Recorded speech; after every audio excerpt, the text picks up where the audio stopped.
Welcome back, and now to the much talked about story. The police in Ondo State have found and rescued children allegedly being held by a church at its premises in Ondo Town, Ondo State. Public Relations Officer of Police Command in the state, Mrs. Fumilayo Odunlami, told newsmen that the children were being held on the premises of the church, which is located in the Valentino area of Ondo Town. In a statement issued after the news broke, she explained that the police would take action following intelligence report gathered by the police at Fago Division, Ondo Town, that some children are being harbored at the Whole Bible Believers Church, also known as Ondo Church, Valentino area, Ondo Town. Well, joining us to make sense of this is Asiwaju Abayomi. Okay, he joins us via the telephone. Hello, Asiwaju, good to have you join us today. Yeah, thank you, Petra, for pronouncing the name rightly. All right, that's a good one. Well, this story, initially when it broke, we weren't sure what the details were. And even till now, we're hearing some other details and all of that. But before we get into what exactly is happening or what exactly happened, tell us, how did you react to this story? All right. When I first had it, I had to also put a call through to someone who is in Ondo to give me, details of what really happened, and like you also noted, there are still speculations that we can, of course, draw conclusion from whatever the police gives us as information. And I feel so sad. One, that's my reaction. I feel so sad that young people are being brainwashed. It is not. It is not too good to hear that in a religious organization, we find people who have decided to, play around with the head, with the brains of young people, and giving them the wrong kind of teachings that affected their orientation. Because I see that as one of the things that's being played out. Because I read that some of the victims actually claimed that they were not kidnapped, that they followed the teachings of their pastor, whom they believe in, and that's why they decided to stay in the church, expecting the arrival of Jesus Christ, as the case is.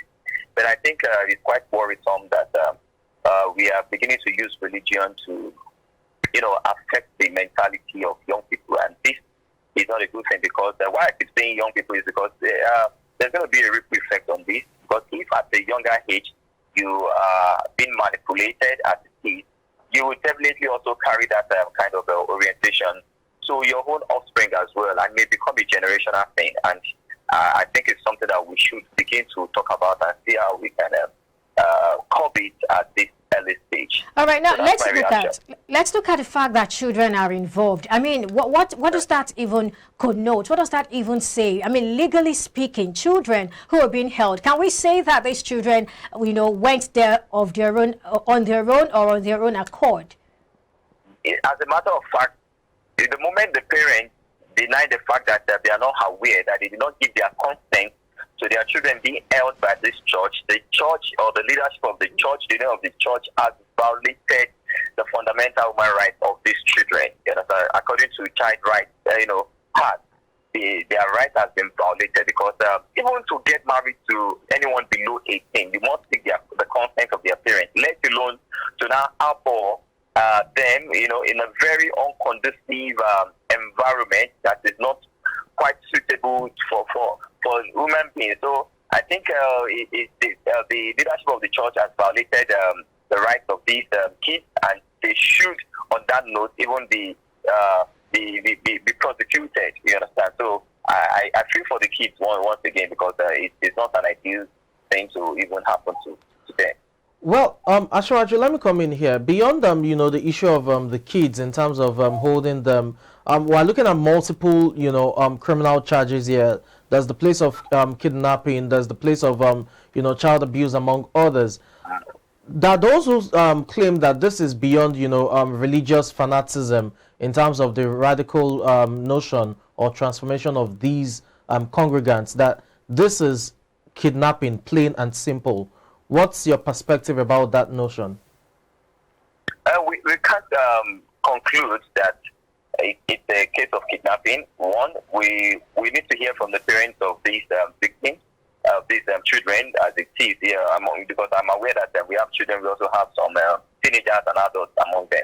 So we need to ask their parents, was there any time you reported that your kids went missing? That's where we can say, okay, this is a case of kidnapping. Okay. So, but if that is not established, then we can probably say that it's a case of being brainwashed and of course being manipulated by their religious leaders.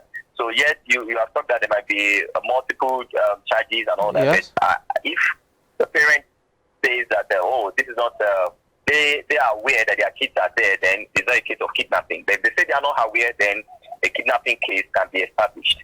Okay, you just said if the parents claim they are not aware, then a kidnapping case can be established.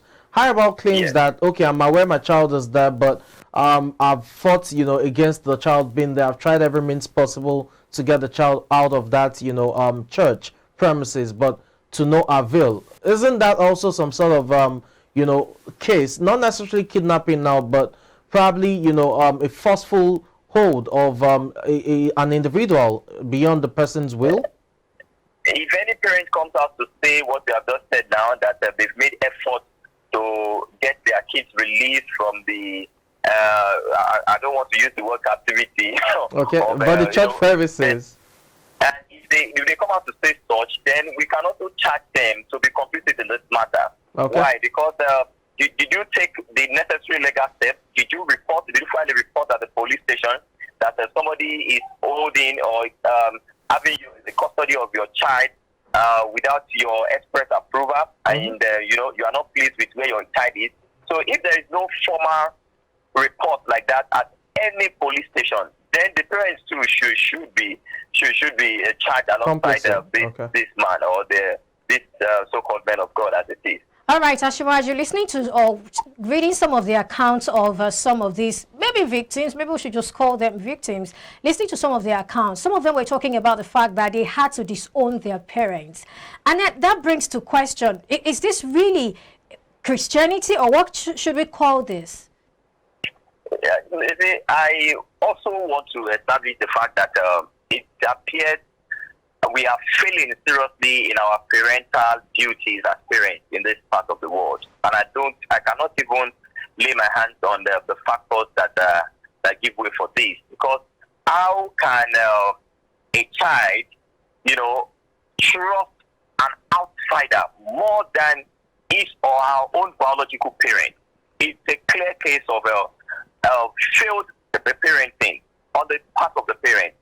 Because my kids or my children should be my best friends.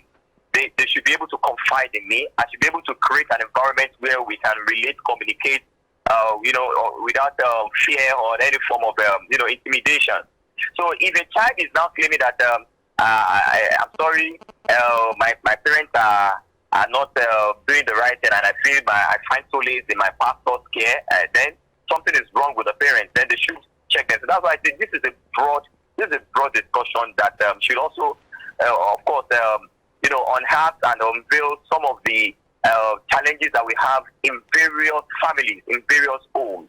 And if we want to have a better society, it must start from a better family. We must be able to, the family is the smallest unit of the society, and we must begin to work consciously on how to raise our children, so that they will not turn out to be a liability for the country and even for their families, as the case is. But when we talk about that, you trust your pastor more than your parents, I think is a clear case of failed parenting as far as I'm concerned. But when we talk about religion, it's something that is quite sensitive, very personal, and some persons are even very emotional about it, because at the end of the day, some persons believe so many things and they do not want to joke with their religious beliefs and all of that. So don't you think it might be maybe going too far to blame all of this on the parents? No. I cannot probably say the parents are not guilty in this case, because even this Bible, we are saying a religion, the Bible even affirms that parents are the first prophets of their children, of their family. So we are expected to guide our kids aright and show them the light truly. And if at the end of the day your child now find support or solace in the hands of an outsider, irrespective of the title or nomenclature of the man, be it a pastor, imam, or anything, then you have failed as a parent as far as that's concerned. So it's not as if I'm passing the buck to the parent, but this is just a sincere, appraisal of what has happened. And I think going forward, we should begin to talk to parents to ensure that they pay attention to not just the physical needs of their children, but of course, social and spiritual needs of their children. They can't afford to let somebody, take charge of this responsibility on their behalf. But some of the parents are actually saying that maybe their children have been hypnotized. What if that's the case? Well, I don't want to laugh because this is a serious matter, but if you claim your child has been hypnotized, did you report this to the police station? What effort have you made? Have you reached out to people who can also, permit me to use the word, unhypnotize your child? You understand? Like I said, parents are the first prophets of their children. If you claim that somebody has hypnotized your child, then you can also undo whatever has been done to your child because you are their first prophet. You can pray, you can do whatever that needed to be done to ensure that your child is not among those that will be kept in such a captivity as the case is. Okay, talking about parents in this, instance, we know quite well that parents oftentimes, introduce their words to religion at a very tender age, and one of the bedrocks is, you have to be close to God, and the man of God, is like your father figure in that sense. So, to some extent, will you blame the children who, haven't learned from their parents that the man of God is like a father figure, spiritual father, as it's oftentimes within the Christian religion? Will you blame them if they decide to listen to their spiritual fathers over their biological fathers? That's one. Two, now we're looking at the case of religious fanaticism in this mix. Won't you blame this on the role of religion on people's psyche, that they cannot differentiate between something logical and something that is extreme? We've heard of cases where pastors beat their congregants in the name of casting out demons and what have you. We've heard of cases like women being told to strip, all in name of conducting a deliverance session, among others. These are extreme cases of religious beliefs and fanaticism or what have you. So will you necessarily blame the parents for not parenting well, or rather you blame the individual as well for not being able to differentiate where religious beliefs or ideals should end in that sense? All right. Ideally, we all have choices and we have options. Yep. Either to do good or do otherwise. Either to follow the truth or follow, what is not the truth. But my concern, like I earlier noted, is that this should not be happening to underage. This should not be happening to children who we believe cannot take sound decisions for themselves. I'm talking about people under the age of 18. Just to butt in quickly, I'm sorry, just to interrupt and butt in quickly. According to reports, beyond the 23 children, we had adults as well, about 40 of them or thereabouts, and men and women. So it's not just children. I understand. Okay. See, all these things start from somewhere. Because the formative age is the age when you can, feed someone with whatever you want them to grow old with. Any kind of orientation you want them to grow old with, it can actually be done in the formative age. And that is why I said it worries me that children are part of this. Because what you see today, if there is any adult among these ones who have been brainwashed or manipulated by their religion, by their so-called religion, it's probably because the manipulation started at an early age for them. You understand? And they grew with this kind of orientation, and for them to drop it, it will take serious counseling, it will take serious therapy, it will take even prayers, it will take spiritual intervention to help this one. And that's why I said I'm worried that children are among these people, because of course the instances that you've given, we've had it in the past. Adults, people in their 20s, that's 20s and 30s, being manipulated by pastors, imams and all that.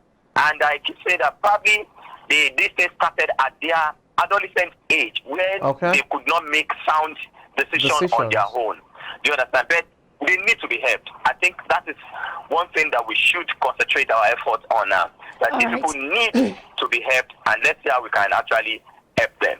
All right, Ashiwaju, let's look at this issue again, because we just emphasized the fact that this isn't the first time. Personally, I have a friend who also, for some reason, decided to drop out of medical school. But eventually, I mean, there was intervention and he got back on track. Now he's a medical doctor. That's a good one. But then looking at this thing, it's a recurring decima. Shouldn't we start talking about a regulation, and who should be at the forefront of such regulations? Should it be CAN or the government? What should we be doing right now to stop these things from happening and continuing to happen? I mean, this came to the fore. Do we know about other issues that are happening in some other places that are not out there yet? All right. There is a serious battle between good and evil. That's the truth. Between the good forces and the evil forces. And yes, the good forces will eventually win, but that's not to say that the evil forces wouldn't have perpetrated a lot of evil that might have damaged quite a lot of things. Meanwhile, let me start from the angle of the government. When situations like this arise, we expect that they should be pursued to a logical stand. That simply means that if these persons that call themselves servants of God have erred in any way, they have violated the laws and all that, let them face the music and let the people know, so that they can send signal to anybody who is also probably involved in such thing, so that they would know that if the long arm of the law catch up with you, you will definitely be prosecuted and you will face the wrath of the law. So we need to start using current offenders to serve as a deterrent for future offenders. That is on the one side. Then on the other side, yes, CAN and all other notable and registered and recognized religious bodies and organizations should protect their organization. Now, if you see quack amongst you, then they sign a framework that can detect these people.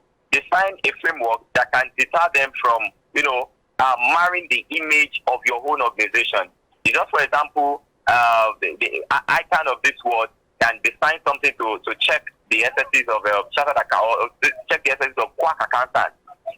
NMA, Pharmacy Council of Nigeria, they know how to check the SSCs of quack that wants to mar the image of their profession, their professional organization. So CAN and all other relevant and of course recognized religious associations or organizations should also devise means that will bring to fore the activities of these scrupulous elements that are trying to give them paint them with a bad image, and also see how they can now wage a very serious war, because like I said, it's a war between the good and the evil, and yes, the good will always prevail, but it may take a longer time. So we need to start working hard to ensure that the good prevail over the evil.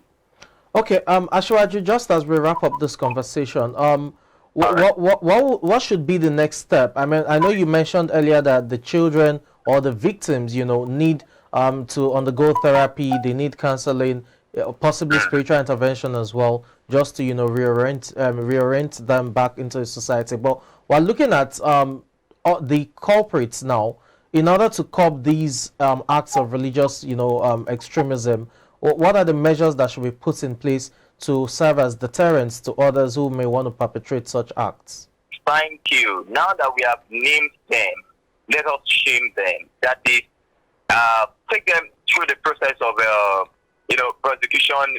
Of course, there are infractions here and there according to the law that they've, made. So let us see that hearing. And it's also, I'm also assigning this responsibility to the media too. You guys to keep us updated. Follow up on the story. Follow up on the story to a larger extent, so that we would get to know that truly these ones who have heard have been, they've been prosecuted, and the law has already caught up with them, and so that they can serve as a deterrent to others who might be planning, thinking, or already involved in such activity. Do you understand? So please, we all have a responsibility to do what is right, and let's just play our role. Okay. That's a fine place to wrap it up. Thank you so much for your time. We appreciate you on the show today. Thank you so much. You're welcome.